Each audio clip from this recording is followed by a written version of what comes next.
Hey, good morning. We are inside the CNN makeup room, and guess what? I sat in the chair. She said, "You know what? You're all done." Woohoo! It worked out. So say hi to Stephanie. Say hi, Stephanie.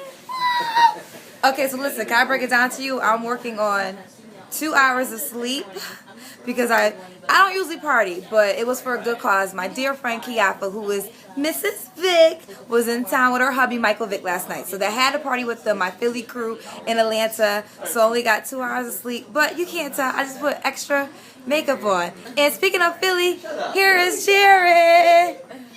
Morning. Look, Jared got the hookup because he lives in New York, but he got some type of plane situation where he can just hop on a plane last minute free of charge. I need to get that hookup in my life. Okay, so with that being said, it's time to prepare for my segment because you know the first thing, you got to do a great job. Hi, Holla. Getting mic'd up in the CNN second stage.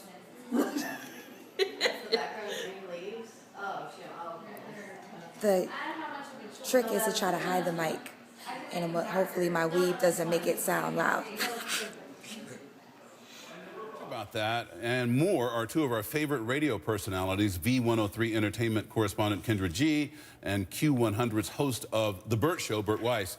So, ladies first, Kendra, let me start with you. Does Jada have a point? Does the media come off as bullying? We do come off as bullying at times. She definitely has a point. Obviously, she is a mother and she's famous. And her daughter, Willow, has been ridiculed several times about the way she does her hair. So I totally understand Jada Pinkett. And we have a responsibility for the young ones to watch what we say. Our words can hurt them. And they're living life on the camera. Totally agree with her. And at age, I think, 22, 23, singing about the people she has dated, right. People are really going after her. But if you think about it at that young of an age, think about if everyone knew everyone you dated in your younger years. Exactly. And the reason why we don't have sympathy is because they're rich and we think they're so privileged. Why should we feel bad for them? They have all the access to the world, all the money to the world, but we have to be a little bit more gentle for the kids. One of my favorites, I want to talk about a celebrity who really doesn't care what people think. We're talking about Lena Dunham. She already bears it all on HBO Girls, but she's keeping her clothes on for Playboy. What do you think, Heather? And what I love about her is she's so comfortable in her own skin. Like you said, she's not built like a Victoria's Secret model.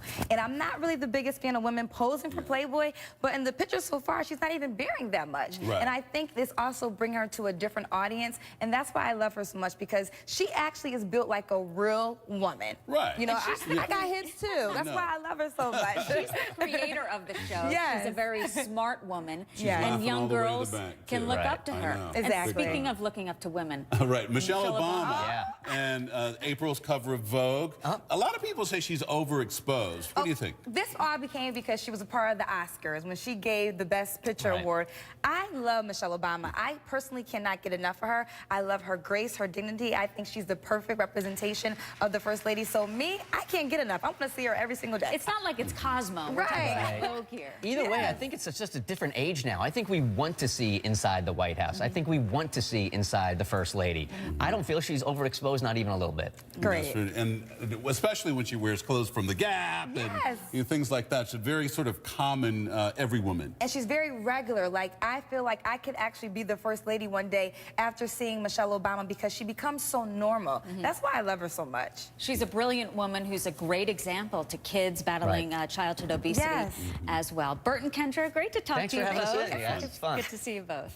Well, coming up, It was all a dream. I used to read Word Up magazine. Okay, I'm sorry. I had to quote Biggie for a second because that's how I feel about CNN.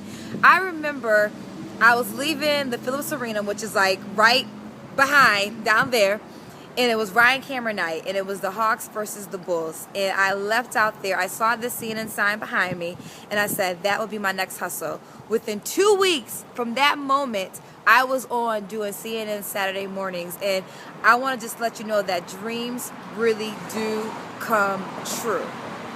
Dreams really do come true.